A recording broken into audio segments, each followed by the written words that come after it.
Buenas noches, queridos compañeros y tutores. Me presento, mi nombre es José Luis Almeida Rincón.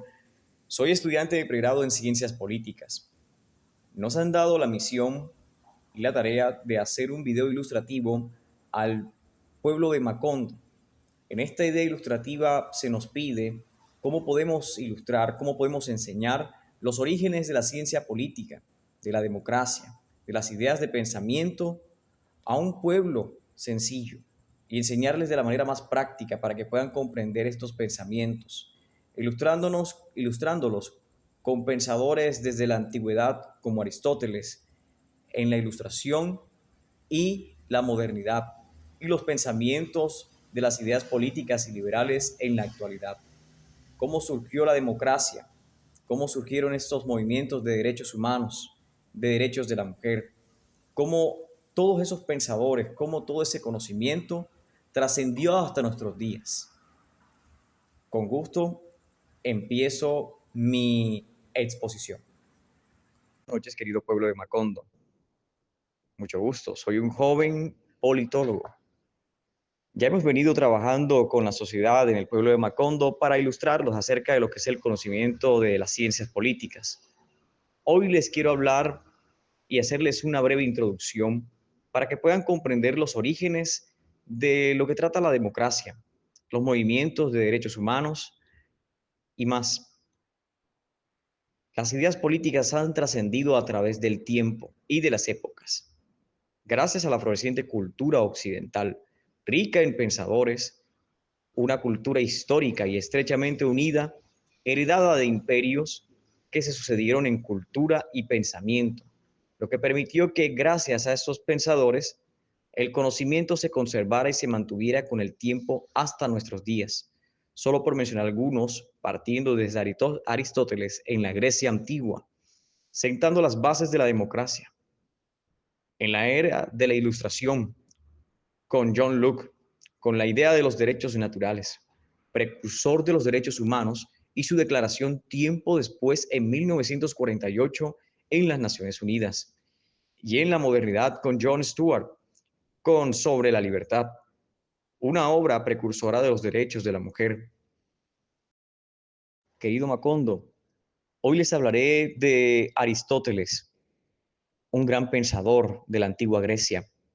La antigua Grecia era una cultura de ciudades-estado hace mucho tiempo. Sí, aquella es de donde viene la gente que habla de la filosofía. Este hombre, él se reunió con grandes pensadores de su época y ellos visionaron en su cultura una manera nueva de gobierno, que normalmente era por monarquía, los reyes, o por tiranía, dictadores, generales, déspotas, o sátrapas, o emperadores. Él quiso sentar unas bases de una nueva forma de gobernanza, donde se pudiera expresar y participar el propio pueblo en política. Su idea se llamó democracia, el pueblo donde tenga la potestad y el derecho de participar en los asuntos importantes de su comunidad, de su ciudad, de su nación, haciendo que el hombre pase de un estado donde no participaba. Normalmente las decisiones unánimes las tomaba un rey, decidiendo así ya van a ser las cosas y la gente tenía que obedecer. Sí, es parecido a lo que muchos presentan en esta realidad, en este tiempo, que a veces no queremos participar en política porque no es lo mío, para qué lo necesito, yo para qué necesito saber qué significa democracia, qué es eso. No, mejor dejo que voto por el que sea, mientras yo vaya a votar y me regalen un sandwichito, o una yaca, o un pastel, o un vasito de sopa. Pero no trata de eso. Aristóteles, junto con Platón y muchos pensadores de esa época, ellos idearon que las personas fueran animales, seres políticos, seres participantes de su sociedad, que no estuvieran en un letargo de pensamiento, que no eran como ellos consideraban que era una persona idiota. No, no, tranquilos, no piensen que los estoy ofendiendo. Quiero darles a entender que para ellos esa palabra significa alguien que estaba nulo de pensamiento, de la realidad, de la participación, una persona sin conciencia y sin voluntad. Lo que se quiere, lo que él quería y su visión es que la gente común se uniera, participara y fuera y votara por lograr ese objetivo. Nuestra democracia y nuestros sistemas de democracia actuales de votación, donde elegimos alcaldes, gobernadores, presidentes, senadores, diputados, etcétera, vienen de esa idea precursora que él sentó junto con con sus partidarios griegos. ¿Por qué él tuvo esa visión? Porque la antigua Grecia en la antigüedad estaba dividida en ciudades-estado. No tenían un reino como sí, sino que eran ciudades que compartían una misma cultura. Unos tenían reyes y otros déspotas, como les había mencionado anteriormente. Pero ellos, los atenienses, los de Atenas, a diferencia de los de Esparta y los de Macedonia, ellos tuvieron una idea distinta. Eran gente culta y pensadora, que aunque decían que eran hijos de pastores, ellos querían trascender aún más. Y eso los ayudó a consolidarse, a fundarse como una sociedad rica en cultura de pensadores, lo que los hizo fundarse y fundamentarse a través del tiempo, porque con el tiempo sus ideas y su estilo de pensamiento se impuso sobre otros tipos de mentalidad y visión de la realidad que tenían diferentes culturas alrededor del Mediterráneo y el mar Egeo y hacia Medio Oriente. Prácticamente su cultura chocó contra los imperios persas, asirios, que intentaban subyugarlos y oprimirlos bajo reinos de emperadores, pero ellos pelearon contra eso, defendieron los valores y lo que es el idealismo de lo que es la democracia y las libertades.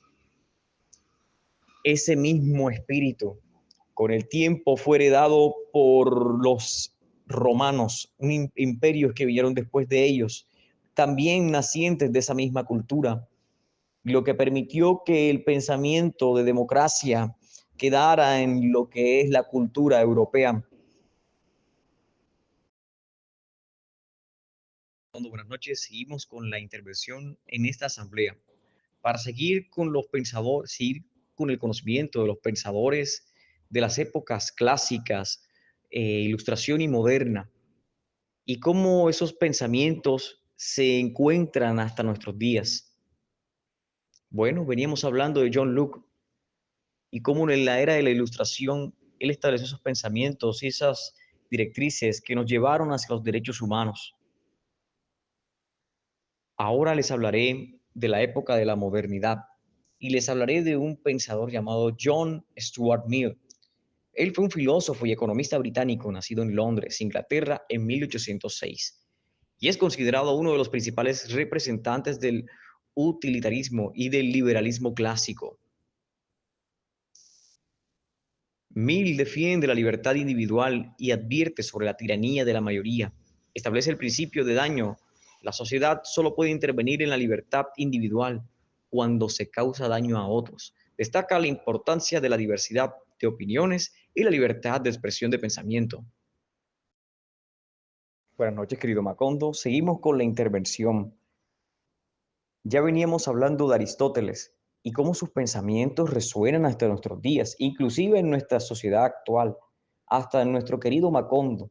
No piensen que Macondo, por ser un pueblito, no resuenan las ideas políticas de esos pensadores hasta nuestros días y hasta las paredes y las calles de este pueblo.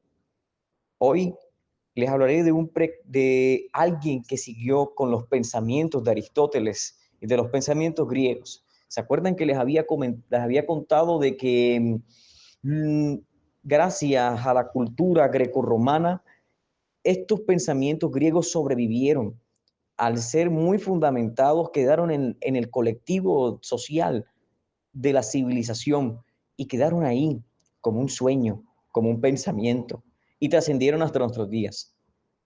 Bueno, siglos después, ya en la época de nuestro Señor, hubo un pensador llamado John Locke. Él vivió entre 1632 y 1704. Fue un filósofo inglés que hizo contribuciones significativas en la teoría política y la epistemología. Él desarrolló algo llamado la teoría del contrato social. Él argumentó que los gobiernos derivan su autoridad del consentimiento de los gobernados. Según él, los individuos establecen un contrato social para protegerse a sí mismos y sus propiedades. Les quería comentar algo. Ustedes saben que él habló acerca de algo llamado los derechos naturales. ¿Les intriga saber qué es? Él creía que los individuos tenían derecho natural, derechos naturales e inalienables, como la vida, la libertad y la propiedad. Estos derechos son anteriores al Estado y no pueden ser violados por él mismo. Es curioso, ¿saben? Porque cuando él establece este conocimiento, que era manejado ya en el tiempo antiguo, este conocimiento, al descubrirlo, el apropiarse de él descubrió, o sea, él siguió con los conocimientos de Aristóteles. Él se dio cuenta que culturas como la griega y la romana, los ciudadanos de esas naciones tenían derechos. El romano no podía ser enjuiciado sin un justo juicio y bajo la ley romana, y no podía caer en esclavitud si éste cumplía con los requerimientos de la ley romana, de la cual nacen muchos de los pensamientos del derecho.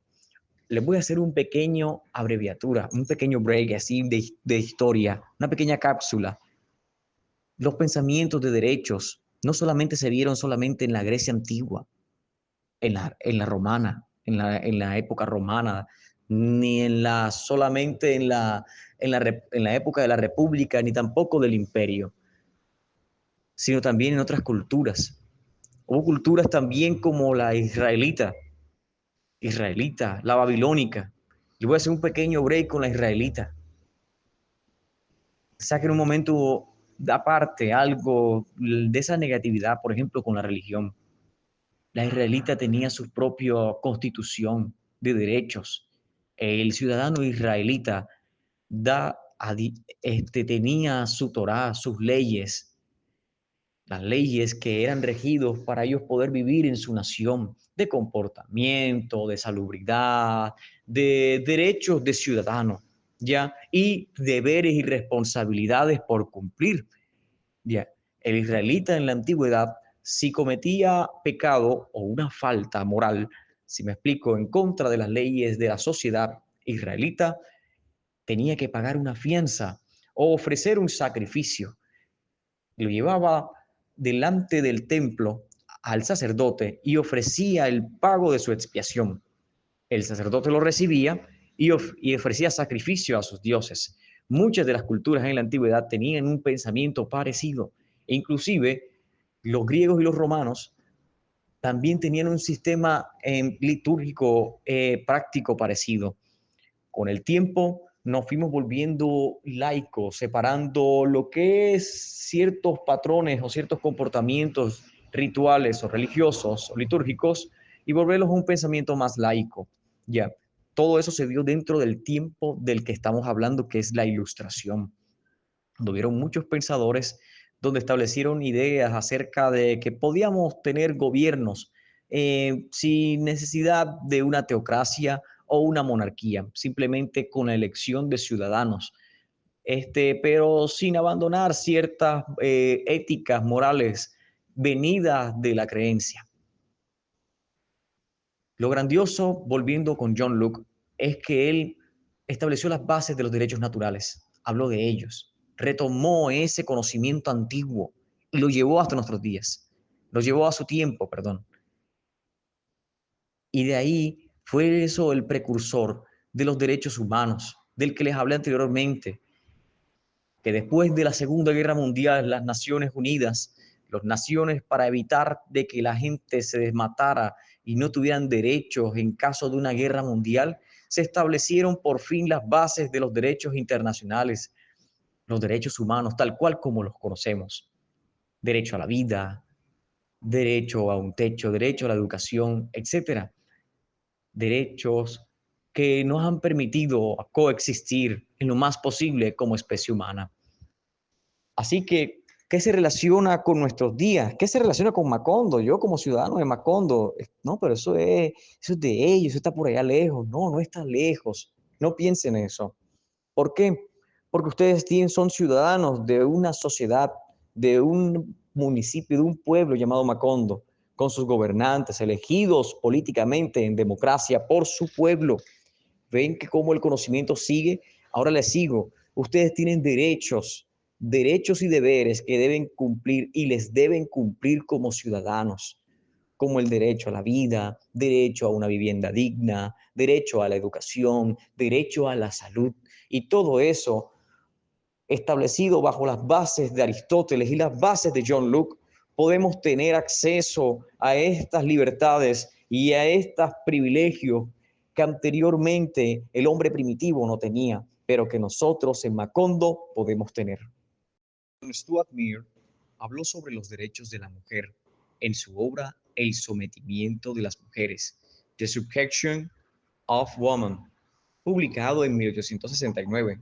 En esta obra, Mill argumenta que la igualdad de género es esencial para la justicia y la libertad y defiende la necesidad de otorgar derechos políticos y sociales a las mujeres. Mill sostiene que la subordinación de las mujeres es un vestigio de la sociedad patriarcal y que la igualdad de género es necesaria para el progreso humano. También defiende la importancia de la educación y la participación política